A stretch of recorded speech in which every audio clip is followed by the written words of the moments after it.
पाकिस्तानी सेना के army chief असीम मुनीर इस समय अमेरिका के दौरे पर हैं। बता दें कि असीम मुनीर अमेरिका के फ्लोरिडा के टाम्पा में पाकिस्तानी मूल के कारोबारी के कार्यक्रम में शिरकत करने पहुंचे थे, जहां उन्होंने परमाणु हमले की धमकी दी है। इस कार्यक्रम के दौरान असीम मुनीर ने कहा कि अगर भारत के साथ भविष्य की जंग में पाकिस्तान के अस्तित्व को खतरा हुआ तो वे पूरे क्षेत्र को परमाणु युद्ध में झोंक देंगे। पाकिस्तानी आर्मी चीफ के परमाणु धमकी वाले बयान के बाद भारत की तरफ से भी जोरदार जवाब दिया गया है। बता दें कि विदेश मंत्रालय ने बयान जारी कर असीम मुनीर के बयान को गैर जिम्मेदाराना बताया है, तो वहीं अमेरिका को भी आईना दिखाया है। भारतीय विदेश मंत्रालय की ओर से कहा गया है कि हमारा ध्यान उन बयानों की ओर गया है जिनके बारे में कहा जा रहा है कि वे पाकिस्तान के सेना प्रमुख ने अमेरिका की यात्रा के दौरान दिए हैं। परमाणु हमले की धमकी देना पाकिस्तान की आदत में शामिल है। अंतर्राष्ट्रीय समुदाय खुद आसानी से समझ सकता है कि ऐसे बयान कितने गैर जिम्मेदार हैं। ये बयान उस शक को और बढ़ाते हैं कि जिस देश की सेना का आतंकवादियों से गठजोड़ है, वहां परमाणु हथियारों की सुरक्षा और नियंत्रण पर भरोसा नहीं किया जा सकता।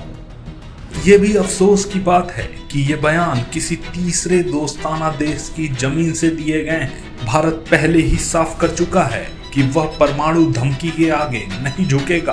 हम अपनी राष्ट्रीय सुरक्षा के लिए सभी जरूरी कदम उठाते रहेंगे। इसके साथ ही असीम मुनीर ने सिंधु नदी के मुद्दे पर भी गीदड़ भभकी दी है। पाकिस्तानी सेना प्रमुख असीम मुनीर के बयान पर जानकारों का क्या कहना है, सुनिए। ये फैमिली प्रॉपर्टी जो उन्होंने टर्म यूज़ की है, ये बिल्कुल ठीक टर्म यूज़ की है, क्योंकि इंडस रिवर के वाटर्स पूरे 6 रिवर्स के भारत की फैमिली प्रॉपर्टी ही है। और किसी भी विश्व के बड़े देश के प्रॉपर्टी राइट्स अगर देखें, जो रिवर वाटर्स उनके टेरिटरी से फ्लो करती हैं, तो चाहे चाइना हो या अमेरिका हो, जहाँ ये बोल रहे थे, और चाइना तो इनका माई बाप है, तो ये दोनों अपनी रिवर्स को फैमिली प्रॉपर्टी, टोटल सॉवरेनिटी, मतलब अपना अधिकार हर कतरे के ऊपर। चाइना ने देखिए ब्रह्मपुत्रा के ऊपर अभी क्या बड़ा डैम बना रहे हैं, जिसके कारण हमको पानी की बहुत क्षति हो जाएगी। तो बोलने से पहले मुनीर को चाहिए कि किसी समझदार आदमी को कंसल्ट कर ले, और अगर ये इसी तरह बोलते रहे तो भारत को चाहिए कि जो अभी भी पानी जा रहा है उसको भी बंद करने का जितना जल्दी हो सके प्रयत्न करें। असीम मुनीर के गैर जिम्मेदाराना बयान के बाद retired major general GD Bakshi ने भी असीम मुनीर और पाकिस्तान की जोरदार क्लास लगाई है। असीम मुनीर साहब सटिया गए, असीम मुनीर पगला गया। ठीक है साहब, जो मार पड़ी है ऑपरेशन सिंदूर में, उसको वो छुपा के नाटक कर रहे हैं। ठीक है, अच्छी तरह छुपा के नाटक कर रहे हैं। एक चीज़ जो ऑपरेशन सिंदूर के बाद के बारे में बहुत ज़्यादा दुनिया नहीं समझ पाई है, वो पता क्या है? भारत ने 3rd न्यूक्लियर एज शुरू की है। 2 मॉडरेटली आर्म्ड न्यूक्लियर पावर्स अगर आपस में भिड़े, शरेआम लड़ाई हो, तो क्या रिजल्ट है ऑपरेशन सिंदूर का?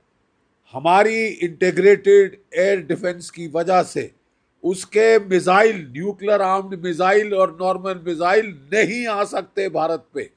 100% 3 फायर किए थे, 3 के 3 गिरा दिए। कोई 1200 के करीब ड्रोन फायर किए थे, 90% मार गिराए। ठीक है साहब, हमारी जो न्यूक्लियर जो अम्ब्रेला है, जो air defence, integrated air defence umbrella है, वो तकरीबन लीक प्रूफ है। और हम केवल रक्षात्मक पे नहीं सीमित रहते, हमने आगे बढ़ के जहां से उसके 4 एयर बेसिस से उसके फाइटर विद बॉम्ब्स उड़ सकते थे, जकोबाबाद, रहीम यार खान, सरगोदा, हमने उनके परखच्चे उड़ा दिए सर। जो रहीम यार खान की एयर स्ट्रिप अभी तक चालू नहीं हुई, जहां उनके स्टोर्ड थे न्यूक्लियर बॉम्ब्स, ठीक है, वो थे आपके चगाई और किराना हिल्स में, उनको ठोका है। उनके जो द्वार पे इलेक्ट्रिक मोटर्स लगी थी, सीमेंट कंक्रीट के गेट खोलने के लिए उनका ठोक दिया है। वहां से न्यूक्लियर बम निकालना, झूठ मत बोलो, असंभव हो गया है, क्योंकि वहां न्यूक्लियर रेडिएशन कंटामिनेशन है। ठीक है साहब, ये बकवास कर रहा है, ये गीदड़ भभकी दे रहा है। और अब वक्त आ गया है, मैं आपके दूसरे सवाल का भी जवाब दे दूं। जैसे कि उपेंद्र द्विवेदी साहब, हमारे आर्मी चीफ साहब ने बिल्कुल सही कहा है, अब वक्त आ गया है कि इनको आड़े हाथ लिया जाए, वंस एंड फॉर ऑल। वही समीकरण हो रहा है जो 1971 में था। ठीक है, और तब भी हमने हिम्मत मर्द किया था और मदद खुदा आई थी। ठीक है, और 2 टुकड़े हो गए थे पाकिस्तान के। ये तो एक सर में दर्द है, एक माइग्रेन है इंटरनेशनल। इसको अब खत्म खलास करना होगा। ठीक है साहब, अब टाइम आ गया है कि जो हमारा लिमिटेड वॉर की तरफ आउटलुक है, उसमें केवल 2 रिस्ट्रिक्शन रह जानी चाहिए कि न्यूक्लियर वॉर, न्यूक्लियर वेपन, हम हथियार इस्तेमाल नहीं होने देंगे और हम पूरा लड़ेंगे, पुरजोर लड़ेंगे। लिमिटेड वॉर जो होगी will be limited only in time and non use of nuclear weapons. ठीक है साहब, ये वक्त आ गया है। आसिम मुनीर अपने सर पे बुला रहे हैं। जब सियार की मौत आती है तो वो शहर की तरफ भागता है। ये समझता है इसको, जैसे कि पाकिस्तान ने सोचा था 1971 में इसको अमेरिका बचा लेगा, चीन बचा लेगा। ना अमेरिका बचा पाया, ना चीन। ठीक है साहब, ना अमेरिका बचा पाया, ना चीन। ये आदमी, ये शख्स अपनी पर्सनल एम्बिशन के लिए, इसने फील्ड मार्शल बनने के लिए, जो एयरफोर्स का चीफ था पाकिस्तान का, इससे सीनियर था, उस पर सीनियरिटी पाने के लिए इसने दुम मरोड़ी है शहबाज शरीफ की कि बना दो मेरे को फील्ड मार्शल, क्योंकि साहब फील्ड मार्शल की रैंक में जाके मैं डोनाल्ड ट्रंप से मिल सकता हूं। डोनाल्ड ट्रंप ने शहबाज शरीफ को नहीं बुलाया, इसको बुलाया है। कैसी सरकार है ये साहब कि जिसका जो मुलाजिम है उसको बुलाता है पाकिस्तान का फील्ड मार्शल को बुलाता है डोनाल्ड ट्रंप, उनके प्रधानमंत्री को नहीं बुलाता, उनके प्रेसिडेंट को नहीं बुलाता, क्योंकि वो मुखौटे हैं। इसने साबित किया है, इसने बेइज्जती की है अपनी सरकार की।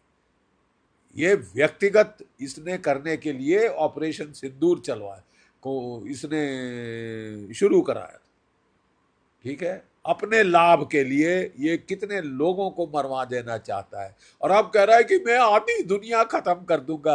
अबे आधी दुनिया खत्म, 170 हैं तेरे पास न्यूक्लियर वेपन्स। हाँ, 170 न्यूक्लियर बॉम्ब्स हैं तेरे पास, आर्सेनल जो है उनमें से ज्यादातर सब किलोटन है। सब किलोटन मतलब 1.5 पौए 2 पौए के बॉम्ब, जो कि आप जो थे आपने इस्तेमाल रखे थे कि साहब अगर भारत जो है कोल्ड स्टार्ट करे, टैंकों से हमला करे, तो मैं टैंकों पे चला के थोड़ा रोकने की कोशिश करूँ। ठीक है साहब, हमारे पास जो बॉम्ब्स हैं 180 हैं जनाब, ज़्यादा है 180 से, और वो सारे के सारे 10 किलोटन के ऊपर वाले हैं। 50 किलोटन और उससे ज़्यादा के भी बॉम्ब्स हमारे पास है।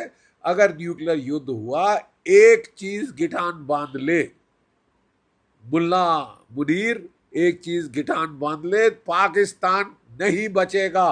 अगले 700 साल वहां पे अनाज नहीं उगेगा। 1/5 है भारत के साइज का। अपना पूरा न्यूक्लियर आर्सेनल भी फायर कर दे, तू कुछ नहीं कर सकता हिंदुस्तान का। ठीक है, हम अपना पूरा न्यूक्लियर आर्सेनल तेरे पे फायर कर दे, तेरे तो परखच्चे उड़ जाएंगे और हमें न्यूक्लियर आर्सेनल की जरूरत नहीं पड़ेगी। हमारे ब्रह्मोस काफी हैं तेरे लिए। समझ गया? मदीना 2.0 मुनीर, समझ गया? तेरे लिए हमारे ब्रह्मोस और स्पाइस मिसाइल्स, क्रूज मिसाइल्स काफी हैं। तेरा न्यूक्लियर कमांड पोस्ट उड़ गया है। डोनाल्ड ट्रंप साहब को मर्चें इतनी लग रही हैं क्योंकि उन्होंने जो पैसा लगाया था नूर खान के अंडरग्राउंड कमांड पोस्ट पे, उसके परखच्चे उड़ गए। जो कि उन्होंने ड्रोन कमांड पोस्ट मुरीद के एयरबेस में बनाया था, उसके परखच्चे उड़ गए।